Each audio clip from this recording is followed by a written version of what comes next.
Hey, Ross here at McAllister Racing. I'm going to do a quick tutorial on how to build IRS shocks. I get a lot of questions about these. These are all that we run in our race program. And they're not really the easiest shocks you'll ever build, in my opinion. Built off-road, about every other brand that you can imagine. Purpose-built shocks, the custom works. These are my personal favorites. First thing I like to do, get everything out of the bag, get a paper towel to set it on. Get it all clean. Get your area clean so you don't have any debris, nothing going in there you don't want. Just count all your parts. I got different various setups here. I'm going to show you so that way along the stages it doesn't take so long. Get all your parts laid out. Make sure you have everything. You're not missing everything so you don't get down to the end and you're missing a part. Next thing I like to do, personal preference. This is just me.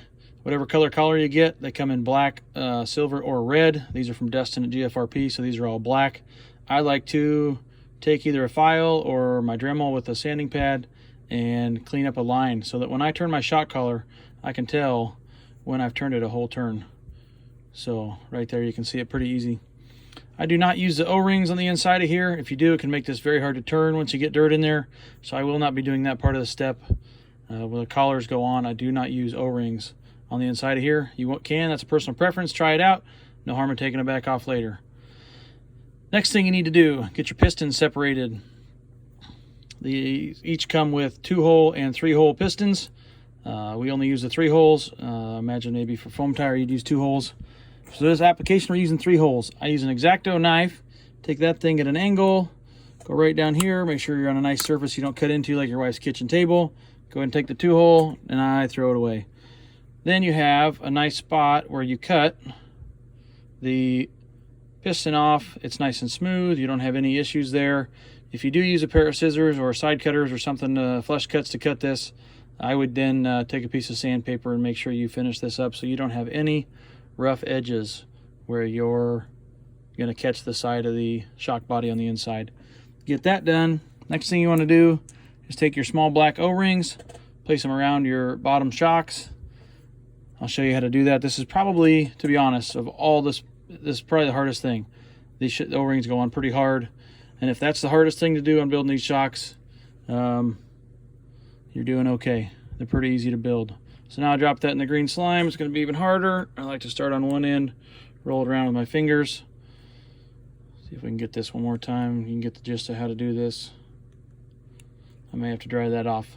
You can understand where that goes. I don't need to do that. Should look like that when you're done, ready to go. Set that aside. Next part of what you need to do, get your pistons onto your shafts. So you'll have an E-clip on the bottom, put that one on first, put your piston, the little part, if you cut it like I did, it'll be going up. This is not a big deal. This is the part where it's connected to the 2-hole piston. This will never get into your bladder. You have about this much room on top of that at the top of the threads before you get into the bladder. So that'll never touch the bladder. I like to put it up so it's not down, affecting how the shock lands in the bottom. You got a nice flat surface hitting the bottom.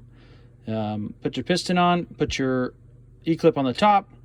Dustin posted a video a while back. The last batch of shafts that he did, the spacing was a little too close here where the 2 O-rings go, and they're going to move that out and fix that. So I didn't have to on these, but on the last batch I did. I definitely did. I took this piston on the flat part and took it on some sandpaper and sanded that down a little bit just to make it a little narrower, and that's not a big deal. Pretty easy to do also.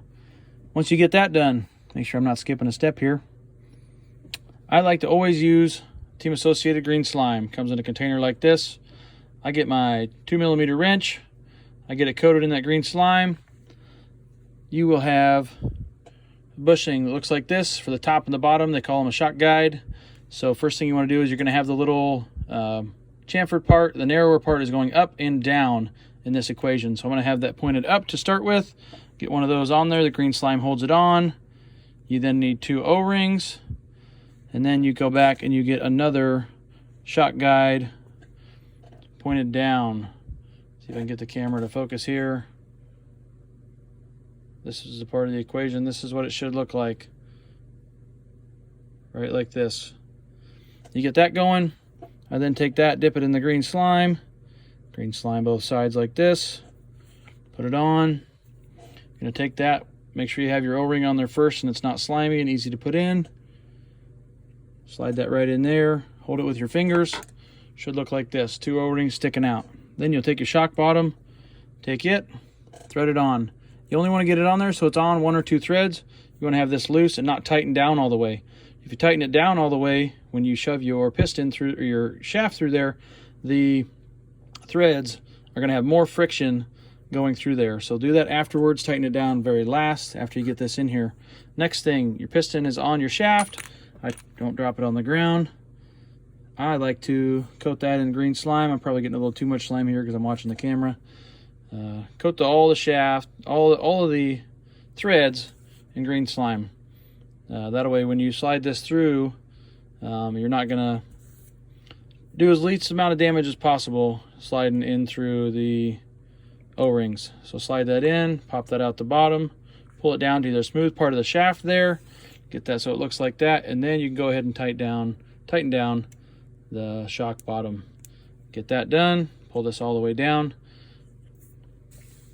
Last part of the deal, you will take this. You have it completely built. You may have your eyelet on the bottom at this point. Either way, it's not a big deal. Hopefully you understand this is the collar. It will thread onto here.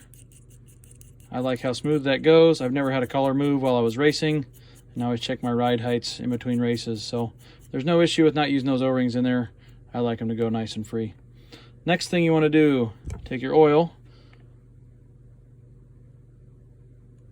fill it up most of the way, take your shaft, pull it up and down, and whatever air is underneath the piston in there should come out to the top. I like to fill it just about like this. You want to have a little bit of a dish in it still, but make sure it's almost filled to the top. Now I have lots of bubbles in there. This is personal opinion on what you like to do. Everybody likes to do something different. I'm going to vacuum bleed these. You can get a Tamiya, fancy deal. This is a coffee vacuum seal from Amazon. It's about $20 shipped to your door, and I can fit my all 4 of my shocks in my OFA container there. I'm going to put this in here, and from there we're going to go into the vacuum, and I will vacuum them, and I'll be back to show you how to put the bladder on. Okay, we're back. I got these done through the vacuum. No bubbles in them. They're all nice and clear. Like I said, you want to have this a little bit concave, but you want to be filled just about to the top. If you don't have enough, you'll need to put a little more in because you definitely want to squeeze some out. Now you want to take this bladder in your hand. Make sure there are no excess pieces of rubber on the outside. When they filled the mold on these, you want to make sure that it's all cleaned up. That's okay. Just no extra pieces sticking out the side. They're going to get caught in the threads. Hang you up when you're trying to put this together. Now what you want to do is you want to take this and you want to tilt it back just a little bit and start the bottom edge of this inner bladder down in here like this, and you're going to roll it to the top. See if I can get that at an angle here, and I'll try and show you. You want to stick that in there like that and roll it up towards the top. And what that's going to allow you to do, you're going to get all that extra oil out of there. Let me get an extra rag here, get that cleaned up. I always like to take a rag or a Q-tip, usually a blue towel like this, because it doesn't leave any fibers on these threads. And you can take this extra oil, clean it up. I'm probably a little more meticulous than I need to be, but that's what I like to do. Make sure the top's good.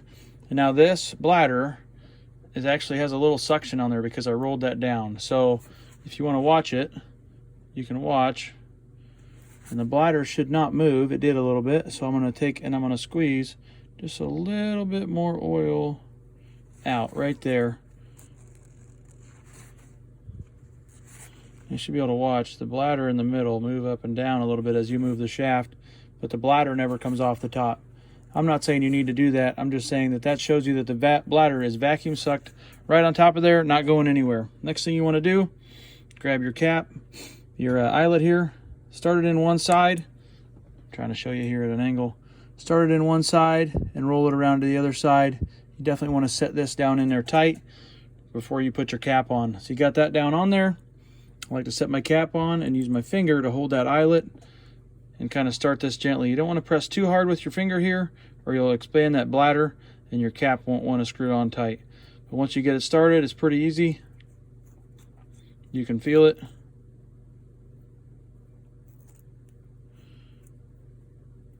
A little easier to do when I'm not looking through the camera. Once you get it started on there, It'll screw down nice and tight. You're good to go. The old test I always like to do, I didn't mention, but when you're filling this, you want to have this shaft all the way down. You filled it with oil, you bumped it up and down a couple times. That'll let your bubbles come out from underneath the piston. You either let it sit for a while to get the bubbles out, or vacuum it, whatever your preference is. And then you do the steps we just talked about. And I always like to go back and forth. It's smooth, has no bubbles in it. The sound you're hearing is that piston moving up and down. And if you got your bladder on there right, you won't have any oil coming out through here. These are dead shocks, built with a hole in the eyelet right there to allow air out, so that no matter where you put the shock, where it stops, it stays there. You don't have any rebound whatsoever anywhere on the shock. Maybe all the way up like this, just a touch. There's nothing you're going to do about that. But in the range of motion that you're actually going to use on your car, you'll never have an issue. That's how you build an IRS shock. Good luck.